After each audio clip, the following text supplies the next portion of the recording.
कोई भी Olympic medallist या कोई भी 2 time miss Olympia run up athlete जो पावर लिफ्टिंग कंपटीटर भी हो और जो विनर भी हो, वो अगर किसी ट्रेनिंग प्रोटोकॉल को अप्रूव करे कि उनके अपनी गेम में इस प्लान ने उनकी कितनी हेल्प करी, तो शायद हम एक नॉर्मल लिफ्टर या as a simple gym goer जिसका एम सिर्फ फिट रहना या मसल बिल्ड करना है, वो अगर इस प्लान पे डाउट करे या कोई नेगेटिव क्वेश्चन करे तो ये शायद बिल्कुल बेसलेस होगा। आप देख रहे हैं बॉर्न ट्रेनर यूट्यूब चैनल। तो मैं अब बात कर रहा हूँ बॉडी बिल्डिंग के गोल्डन एरा में डिज़ाइन किया गया एक ट्रेनिंग प्रोटोकॉल जिसे GVT यानी कि जर्मन वॉल्यूम ट्रेनिंग बोलते हैं। बॉडी बिल्डिंग कम्युनिटी में ये one of the most effective plan जो मसल बिल्डिंग के लिए कॉमनली यूज़ होते हैं। सबसे पहले ये प्लान एथलीटों पे यूज़ किया गया था और जिसने एक यूज़ किया था वो उनका नाम था रॉल्फ फेसर, जो कोच थे वेट लिफ्टिंग टीम के। और इसका रिज़ल्ट देखने के बाद उन्होंने इसे पॉपुलर किया, जिसकी वजह से आज हम इस प्रोटोकॉल को जानते हैं। कुछ लोग इस प्लान को अमेरिका के एक ट्रेनर जो मिस्टर ओलंपिया लैरी स्कॉट के भी कोच थे, उनके बनाए हुए 8x8 प्लान से भी कंफ्यूज होते हैं, पर दोनों में डिफरेंस है। जर्मनी में GVT को वेटलिफ्टर का बेस प्लान भी माना जाता है, जिसे athlete with in 12 weeks full weight class में अपग्रेड होने के लिए यूज़ करते हैं और अपने लीन मास को बढ़ाने के बाद वो अपनी क्लास को अपग्रेड कर सकते हैं। लॉस एंजलिस में ओलंपिक गेम्स जब हुए थे तो उसमें कैनेडियन वेट लिफ्टर थे जैकस डैमर, जिन्होंने उस गेम में सिल्वर मेडल जीता था। उसने भी जर्मन वॉल्यूम ट्रेनिंग को अपने ट्रेनिंग जब वो उसकी प्रेपरेशन कर रहे थे उसमें उसको बेस प्रोग्राम बताया था। इवन उस कंपटीशन में उनके जो लेग्स थे वो इतने ज़्यादा डेवलप्ड और मॉन्स्टर्स लग रहे थे कि कंपटीशन ख़त्म होने के बाद भी वेट लिफ्टिंग कम्युनिटी में उसमें उनके उस लेग्स के बारे में बहुत दिनों तक बात हुई थी। कॉम्पिटिटिव वेट लिफ्टर और 2 time miss Olympia runner up miss Bev Francis ने भी ये स्टेटमेंट दिया था कि उन्होंने अपने इनिशियल डेज़ में, जब वो GVT को ही यूज़ करती थी, जब वो अपने इनिशियल डेज़ में ओलंपिया के लिए प्रेप करती थी। और वैसे तो ये बात भी है कि जो GVT के जो इफ़ेक्टिवनेस है उसे साइंटिफिकली भी प्रूव किया जा चुका है और इसके पीछे बहुत सी अलग रिसर्चेस कर चुके हैं जो अलग अलग इंस्टीट्यूशंस में हुई हैं, ताकि उससे ये पता चल सके कि जो GVT क्लेम करते हैं, जो उसके डिज़ाइन जिन्होंने उसे डिज़ाइन किया, जितना वो क्लेम करते हैं कि आप लिमिटेड टाइम में इससे बहुत ज़्यादा मसल गेन कर सकते हैं, क्या वो सच में है भी या फिर ये जैसा वेस्ट ऑफ टाइम है कि जिसमें एथलीट अपने आप को इतना वॉल्यूम के अंडर स्ट्रेस करें और उसकी प्रेप टाइम को वेस्ट करें। तो यहाँ पे हम देखते हैं कि एक टिपिकल GVT वर्कआउट है जिसमें सजेस्ट किया गया है कि ये कंपाउंड एक्सरसाइज पे ही परफॉर्म किया जाए। कंपाउंड एक्सरसाइज मतलब जिसमें आपके मल्टी जॉइंट और मल्टी मसल वर्क करें। ज़्यादातर कंपाउंड एक्सरसाइज होती हैं जो वो स्क्वाट्स हो गए, डेडलिफ्ट हो गए, बेंच प्रेसेस हो गए, मिलिट्री प्रेसेस हो गए, क्योंकि इसमें एक से ज़्यादा आपकी मसल्स जो होती हैं वो यूज़ होती हैं उस एक्सरसाइज को परफॉर्म करने के लिए। तो चलिए हम इसे एक टिपिकल GVT वर्कआउट को देखते हैं। लेटेस्ट एग्जांपल, हम यहाँ पे स्क्वाट को परफॉर्म करते हैं, बट वन थिंग इसमें यहाँ पे सबसे ज़्यादा इंपॉर्टेंट है वो है वेट सिलेक्शन, क्योंकि वॉल्यूम इसमें इतना ज़्यादा होता है तो आप इसमें हैवी वेट तो कभी यूज़ भी नहीं कर सकते या फिर नहीं करना चाहेंगे, क्योंकि आपका जो ओवरऑल वर्कआउट है वो पर सफ़र कर जाएगा। तो इसमें हम क्या करते हैं, हम अपने 1 रैप मैक्स का 60% लेते हैं। और 1 रैप मैक्स मतलब कि वो वेट जिससे आप प्रॉपर फॉर्म के साथ सिर्फ 1 रेपिटेशंस लगा पाएँ। और ज़्यादातर जो नॉर्मल जिम गोअर होते हैं वो 1 रैप मैक्स उन्हें नहीं पता होता कि उनका क्या होता है। तो मैं यहाँ उनके लिए इस चीज़ को और सिंप्लीफाई करता हूँ कि वो अपना ऐसा वेट लें जिससे वो 20 रेपिटेशंस लगा सकें और 20 रेपिटेशंस पे वो अपने फेलियर को हिट कर लें। तो यहाँ पे हम क्या कर रहे हैं, जैसे पहले सेट में हम 10 रेपिटेशंस लगाएंगे, ऐसी सेकंड में भी हम 10 रेपिटेशंस लगाएंगे, थर्ड में भी, फोर्थ में भी, 5 में भी, और ऐसे ही करते करते हम इसके पूरे 10 सेट लगाएंगे। और रेस्ट के बीच और जो सेट्स के बीच में जो रेस्ट हम रखेंगे वो रखेंगे 60 to 90 सेकेंड्स। और जैसे जैसे हम ये सेट जैसे जैसे और ज़्यादा बढ़ते जाएंगे, जैसे कि हम 5th 6th 7th 8th में आएंगे तो हम इस टाइम को और ज़्यादा इंक्रीज़ करेंगे। अदरवाइज़ अगर हम इंक्रीज़ नहीं करेंगे तो हमारा जो नेक्स्ट सेट होगा वो सफ़र कर जाएगा। तो यही है कि वर्कआउट आगे बढ़ेगा, जैसे जैसे आप सेट को इंक्रीज़ करेंगे तो बॉडी में फैटीग बढ़ना स्टार्ट हो जाएगा।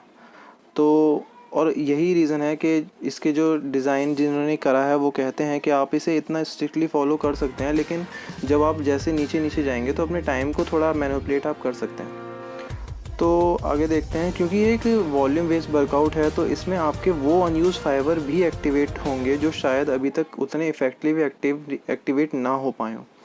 इतने वॉल्यूम की वजह से बॉडी को भी इससे अडेप्ट होने के लिए उन एक्टिवेटेड फाइबर जो वर्कआउट के दौरान यूज़ होंगे उनकी हाइपोट्रोफी के अलावा उसके पास और कोई ऑप्शन ही नहीं रह जाएगा।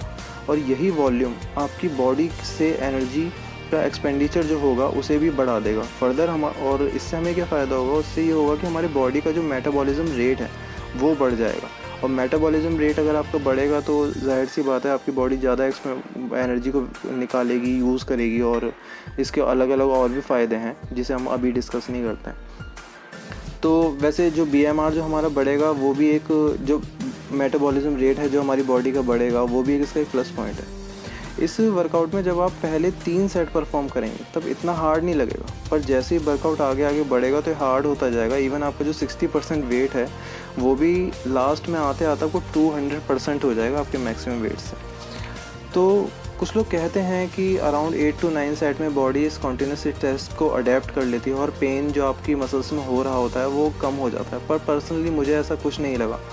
मुझे तो इवन 6th 7th सेट के बाद ही मतलब इतनी प्रॉब्लम होने लगी। और पर जैसे तैसे वो मैंने कंप्लीट कर लिया।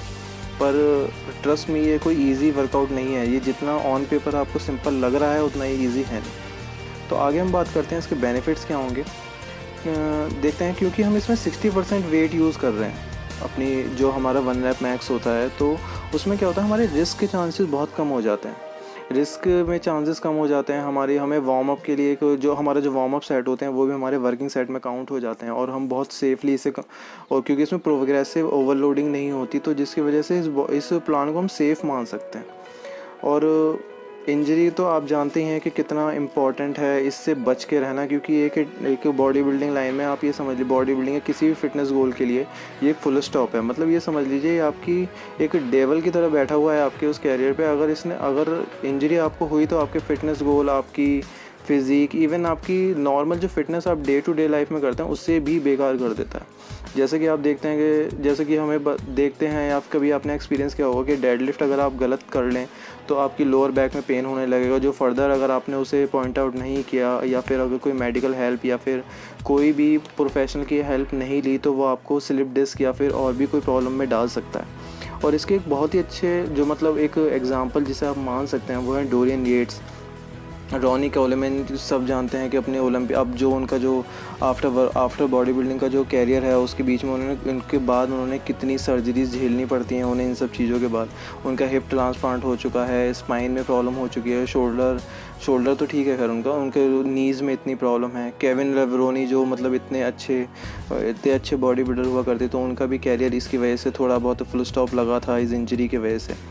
तो यही है कि किसी भी प्लान को आप उसे कैसे परफॉर्म करते हैं, उसकी इफ़ेक्टिवनेस क्या है, उसके रिज़ल्ट आपको क्या मिलेंगे, ये पर्सन टू पर्सन वेरी करता है। क्योंकि उस पर्टिकुलर प्लान में आप क्या एक्सरसाइज प्रोटोकॉल फॉलो करते हैं, आपकी बॉडी उसके लिए इतनी मतलब तैयार है या नहीं, आपके जॉइंट्स, आपके लीगामेंट, ये हर किसी के डिफरेंट होते हैं। उनमें स्ट्रेचेबिलिटी, उनमें स्टिफनेस, ये सब अलग अलग होता है। तो ये डिपेंड करता है पर्टिकुलर टू कि इंसान उसे कैसे यूज़ करता है और उसके जेनेटिक्स उसे कितना अलाउ करते हैं। और सबसे मेन पार्ट जो होता है, जो शायद मैंने भी कभी एक्सपीरियंस किया है और जो भी मैं पास में सुनता आ रहा हूँ और जो भी कोई भी बॉडी बिल्डिंग गुरु कहते हैं कि किसी भी प्लान या फिर किसी भी फिज़ीक में जब उसके कंट्रीब्यूशन होता है तो उस प्रोटोकॉल का उसमें 20% होता है। उसका सारा काम जो होता है वो न्यूट्रिशन और उसके सप्लीमेंट ही देखते हैं। वही उसे डिसाइड करते हैं कि वो फिज़ीक उसे कितने टाइम में मिलेगी और कितने प्रिसाइज मिलेगी। तो चलिए इस वीडियो में आगे बात करते हैं न्यूट्रिशन के बारे में। कोई भी वर्कआउट 2 पार्ट में डिवाइड होता है, एक होता है डिस्ट्रक्टिव और एक होता है कंस्ट्रक्टिव। जिम में सिर्फ डिस्ट्रक्टिव पार्ट होता है, means muscle damage, breakdown of muscle जो बॉडी में प्रोटीन सिंथेसिस को बढ़ाता है। और फिर स्टार्ट होता है प्लान का कंस्ट्रक्टिव पार्ट जो आपके किचन में होता है। ब्रेकडाउन के बाद मसल टिश्यू में रिकवरी होती है और नए मसल टिश्यू बनते हैं जो सिर्फ न्यूट्रिशन से ही बनते हैं और ये रिकवर होते हैं। अपनी फिज़ीक के 80% रोल आपकी डाइट प्ले करती है। तो मेक श्योर कि आपके मैक्रो माइक्रो न्यूट्रिएंट्स और जो आपके मल्टीविटामिन्स होते हैं वो प्रोटीन, कार्ब्स, फैट्स, ये रिक्वायर्ड क्वांटिटी में आपकी बॉडी को मिले, जिससे वो यूज़ कर सके आगे आपके वर्कआउट जो आपने अपनी मसल को डैमेज किया उससे रिकवर कर पाए और लीन मसल जो आपका मेन गोल है उसको वो पूरा कर पाए। क्योंकि इसमें कंपाउंड लिफ्ट ज़्यादा यूज़ होते हैं तो मैं प्रेफर करता हूँ, या फिर जो हमें बताया जाता है, जो पीछे जो रिपोर्ट्स बताई गई हैं इस बारे में, कि हमें इस प्रोग्राम को ज़्यादातर बल्किंग सेशन में ज़्यादा, बल्किंग सीज़न में ज़्यादा यूज़ करना चाहिए। और अब जैसे हम इसे वर्किंग सीज़न में अगर यूज़ कर रहे हैं तो ये तो जाहिर सी बात है, जो एक पर्सन की मेंटेनेंस कैलोरी होगी वो उससे 50 to 600 सरप्लस में ही होगा। अदरवाइज़ इस प्रोग्राम से आपको फ़ायदे इतने इम्प्रेसिव नहीं होंगे जितने होने चाहिए। तो ये थी मेरी वीडियो जर्मन वॉल्यूम ट्रेनिंग के बारे में। आप इसे अपने प्रोग्राम में यूज़ करें, और क्योंकि अभी तो लॉकडाउन लगा हुआ है तो सबके प्लान और सब डिस्टर्ब हो चुके हैं, तो वैसे मैं सजेस्ट करूँगा आपको कि आप इसे कोई अपने एक बॉडी पार्ट पे यूज़ करें, जैसे लेग हो गया, या आपकी चेस्ट हो गई, या आपकी बैक हो गई, एक बिगर पार्ट पे जिस पे कंपाउंड मूवमेंट ज़्यादा यूज़ होते हैं, उस पर आप यूज़ करके देखें। फिर इसका रिज़ल्ट देखें आपको कितने होंगे, मतलब कितना अच्छा आप इसमें ग्रो कर रहे हैं, या फिर जो भी कुछ आपकी बॉडी आपको रिज़ल्ट दे रही है। तो इसे आप मुझे कमेंट करके बताएं कि आपको ये कैसी लगी।